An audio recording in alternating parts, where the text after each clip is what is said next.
मारी दे बाबा कौन बंधु मो तो देसी मत बाबा देसी मत देसी मत ढाली निया लगे तो देसी मद नहीं जाउथबा गुटिए स्कॉर्पियो गाड़ी को जाली देइछंती लोक माने।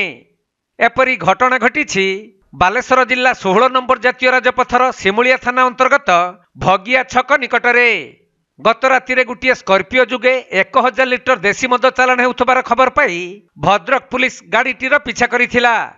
तेणु स्कॉर्पियो गाड़ीटी ग्रामांचल मध्य देई पसी खसी पळाइबाकु चेष्टा करुथबा बेले स्थानीय अंचलवासी माने गाड़ीटी को काबू करी 2 जन को धरिबारे सक्षम होइथिले भी अन्य 2 जन फेरार होई जाइथिले। फलरे उत्तेजित लोक माने घटनास्थल रे ही गाड़ीटी को जाली देइथिले। परे भद्रक और सिमुलिया पुलिस घटनास्थल रे पहुंची उत्तेजित लोकन को बुझासुझा करिसंती।